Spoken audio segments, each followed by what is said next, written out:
The presentation of anarchism as social philosophy which aims at the emancipation, economic, social, political, and spiritual of the human race. The emancipation. Anarchist Essays is brought to you by Loughborough University's Anarchism Research Group. For more information on the ARG, see the link in the show notes or follow us on Twitter at ARGLBORO.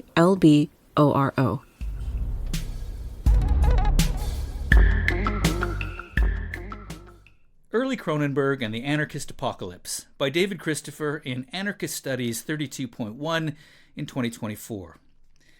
The anarchistic and apocalyptic vein in Canadian cinema, and even in the larger context of Canadian art in general, takes a particular turn with the films of David Cronenberg. Such early Cronenberg films as Shivers from 1975 and Rabid in 1977 betray an almost prurient desire for the destruction of bourgeois social harmony and the annihilation of patriarchal social relations in the context of apocalypse. Even Cronenberg's earliest experimental films, such as Stereo in 1969 and Crimes of the Future in 1970, make use of post-apocalyptic settings in building towards his more explicitly apocalyptic early commercial films to explore what might be identified as specifically anarchist social considerations. This thesis is based on the assertion that there is a vein of apocalypticism that runs through anarchist philosophy that is often muted or effaced in order to defend its progressive political posture. I explore the theoretical foundations of this contention more fully in my own forthcoming contribution to a special film studies edition of Anarchist Developments in Cultural Studies entitled Toward an Anarchist Apocalypse Cinema Analysis. For example, Richard Day makes several references to Mikhail Bakunin's compelling rhetoric. His vision was millennial and apocalyptic. A popular social revolution, Bakunin declared, destroys everything that opposes its flow. It is a totalizing global force.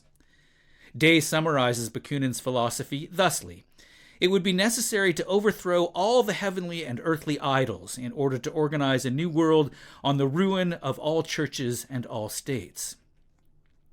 Gustav Landauer was no less apocalyptic. Let us destroy, Landauer suggested, mainly by means of the gentle, permanent, and binding reality that we build. Landauer's sentiment is particularly valuable in recuperating Bakunin's notion of creative destruction, so readily dismissed by Richard Porton, in suggesting that such destruction would only manifest as the necessary side effect of a permanent process of the gentle building of an alternative material reality. Even an avowed pacifist such as Canadian anarchist thinker George Woodcock took up Bakunin's mantle. He explains that, quote, nowadays, because the consequences of our choices can be so disastrous, we are perpetually driven towards absolute conclusions, towards the knowledge that there are some situations which can only be solved by the extremity of a clean sweep. I suppose, Woodcock states, despite a temperamental rejection of violence, a distaste for noisy rhetoric and its practitioners, I have always realized this fact. It led me, when I was young, to become an anarchist, believing with Bakunin that the urge to destroy is also a creative urge. End quote. Now, what these examples have in common is not only an embrace of an apocalyptic clean sweep, but also that it must not be a single revolutionary event, but rather an ongoing phenomenon. However, just as anarchism has been widely misunderstood as a philosophy of violence and destruction, apocalypse has also frequently come to be misunderstood as a wholesale annihilating event, when in fact its etymology more specifically invokes a clearing of the decks, so to speak, for revelation and renewal. In Listening, Caring, Becoming, Anarchism as an Ethics of Direct Relationships, in what seems like a response to the rejection of apocalyptic sentiments within anarchist theory, Jamie Heckert cites Samuel Clarke and Dave Moreland and argues that anarchists have developed more sophisticated arguments than simply suggesting that the official political economy and all other mechanisms of control could be abolished in a moment, allowing human nature to be free to express its natural cooperative instincts, free of repression. As Heckert explains, the state might be understood as a social relationship which cannot be blown up, but can be destroyed by entering into other relationships, by behaving differently to one another. Now, anarchism is offered as affirming alternative relationships to those of state and equally to intertwined hierarchical relationships, including capitalism, patriarchy, heteronormativity, and colonialism, Heckert claims. In contrast, Heckert also astutely asks, quote, what is it about particular macro-level patterns of social relations, such as the state, capitalism, and patriarchy, that support or encourage particular traits, such as obedience, competition, and domination, close quote. So it's Heckert's loose allusions to apocalypse here that see anarchism as an ethics of relationships, as actual process in which change occurs as the ability of revolutionaries to admit mistakes, to stop and question everything. Heckert proposes anarchists' ethics with neither origin nor conclusion, ethics which are continually produced in the present, in being present. Ethics here are not simply about relationships, distant, objective, and cool. They are born of relationships, of relating, directly, intersubjectively, and warmly, an intimate process which never ends. Thus, following Heckert's work, this analysis of Cronenberg's work sees both anarchism and its apocalyptic implications as a set of relationships, specifically reminiscent of Landauer's description of how to visit an apocalyptic dissolution on the state, also understood as a set of relationships amongst its subjects that give it ontology. So with this anarchistic understanding of apocalypse in place, I now move to discuss the phenomenon of apocalypse in Cronenberg's cinema. Now, Cronenberg's early films are usually duly understood as a specific form of so-called body horror, but they're also highly apocalyptic. Interestingly, horror films and apocalypse films are structurally related in the way that the former is generally concerned with trauma to the physical body, often in the form of its violent dissection and dissolution, whereas the latter is concerned with trauma to the social body or the body politic, also by its dissection or dissolution. And these converge in Cronenberg's work. According to Wayne Rothschild, in Cronenberg's work, the body is the metonymy of society. In this social critique of the body may stand for society itself. In that case, the disfigured body, so familiar in Cronenberg, stands in for disfigured society. Richard Day utilizes this same metaphor when he chastises racism, patriarchy, heterosexualism, ableism, the domination of nature, and any other discourse that carves up the social natural field into a hierarchy of identities, or apparatuses of division that undermine community solidarity and thereby facilitate capture exploitation. So in these earliest of his films, Cronenberg similarly sees apocalypse as a series of relationships, ongoing in their experimental construction of a somewhat sexualized social commune, such as the one that Heckert imagines and affirms. Cronenberg similarly sees apocalypse as a process of change towards ethics of relationships without normativity, patriarchy, or prescribed hierarchies of morality. While all of Cronenberg's work provide evidence of this trend in his cinema, perhaps its most abiding unifying element, it is his two earliest experimental works, and therefore most fundamentally anarchist films, which laid the foundation for an anarchist apocalyptic understanding of his more explicitly apocalyptic works such as Shivers and Rabbit, and indeed almost everything that followed. Both Stereo and Crimes of the Future are highly experimental narrative entries produced before Cronenberg had found his commercial appeal, and it is experimentation to which both films dedicate their themes. Cronenberg describes his purpose for these films in terms that might be read as a corollary inversion of Bakunin's aphorism regarding creative destruction. We're all trying to experiment, Cronenberg says, to find a way to live, to solve problems, to fend off madness and chaos. So, to me, those characters in my films represent people in general who somehow have to figure out what their relationship to society is, how to use their creative energy, and how to deal with their destructive energy.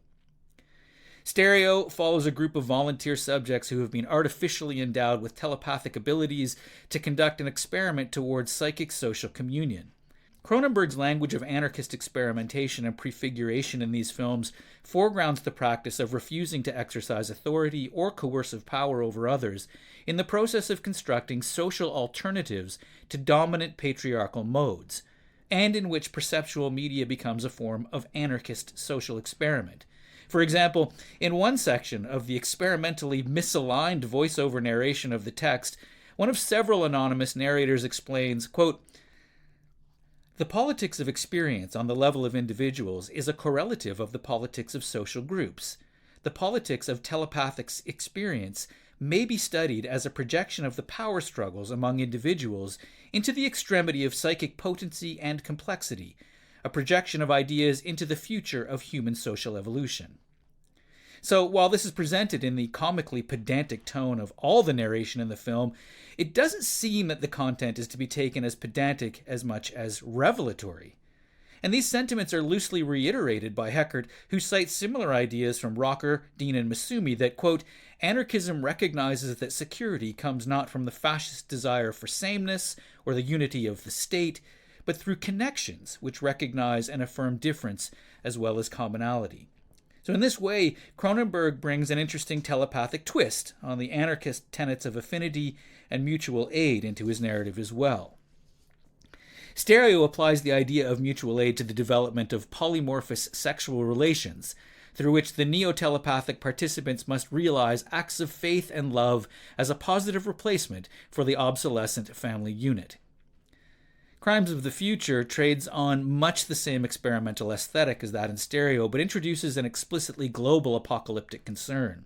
In it, a nomadic and Cenobite-like Dr. Tripod effects a desultory journey between nascent medical institutions following an apocalyptic plague called Rouge's Malady, which has decimated the world's entire population of reproductive aged human females.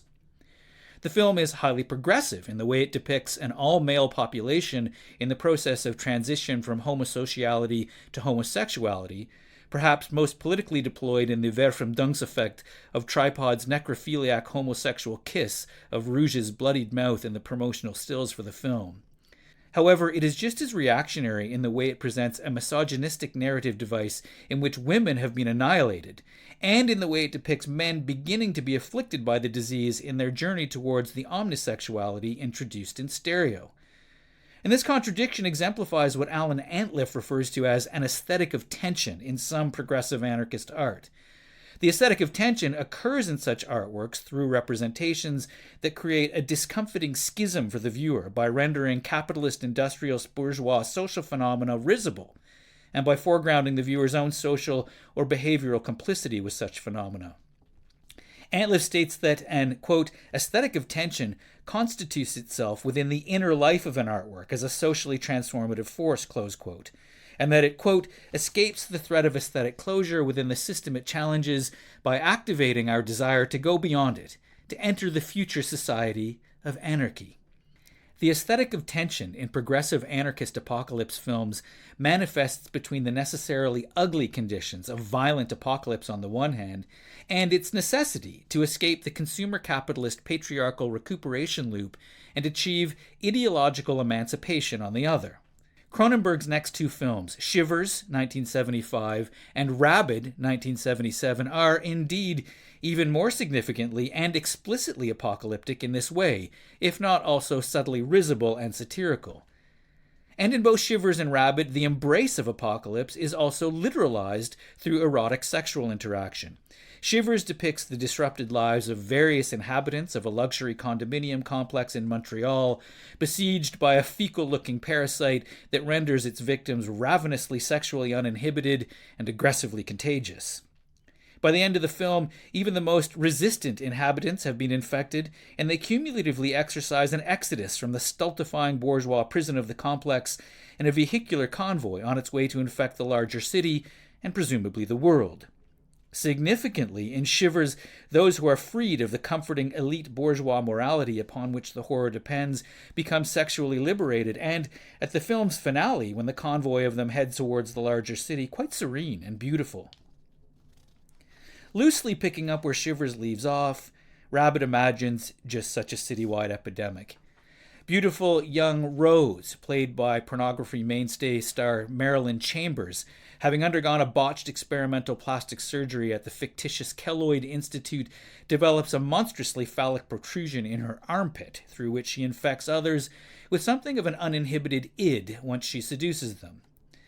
Rabid localizes the agent of apocalyptic embrace in the single character of Rose, who, while as beautiful as the liberated characters in Shivers, is unfortunately unceremoniously dispatched at the film's conclusion. However, the anarchist liberating sexualized apocalyptic spread remains duly in aperture. In the narrative, eventually the city is overrun with the infection and all manner of patriarchal bourgeois identities are duly dispatched. In 1984, Piers Handling taxonomizes these. A Santa Claus is machine-gunned in a shopping plaza, a woman goes berserk in a subway and attacks a man, policemen have to shoot other policemen, and a group of workers take their jackhammers to a government minister's car. The nuclear family is systemically destroyed.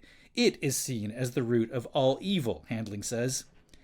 William Beard also argues that in Shivers, Rabid, and The Brood, society, and in The Brood, society's extension, the family, is presented as believing itself to be rational, orderly, coolly functional, under control, and that these qualities are signaled by the social behavior of the characters and by the ambitious optimism of the high priest of modern society, the scientists. And the result of such suffocating social hubris is inevitably apocalyptic.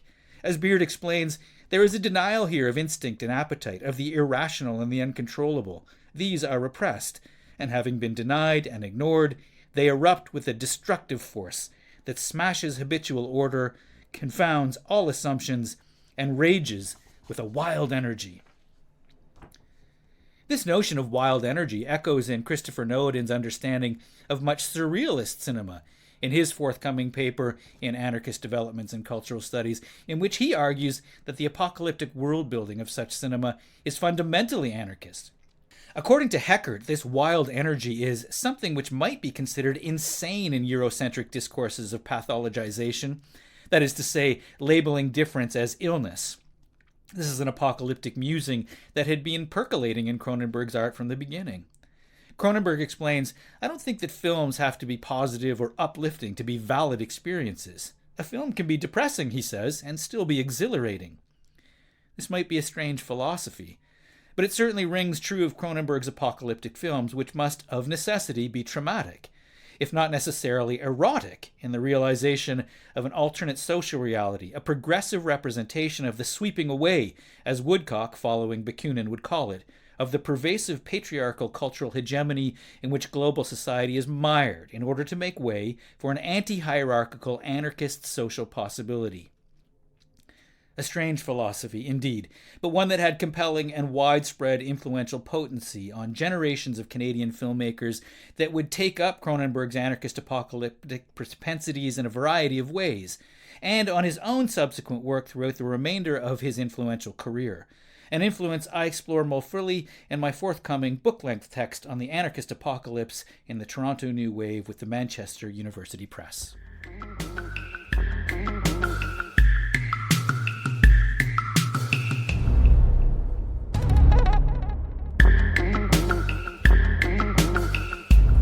Thank you for listening. To help others find Anarchist Essays, please rate and review us wherever you find your podcasts. And if you're interested in anarchist ideas, why not check out the journal Anarchist Studies? For over 20 years, Anarchist Studies has been publishing original research on the history, theory, and practice of anarchism. For more information, visit www.lwbooks.co.uk/anarchist-studies.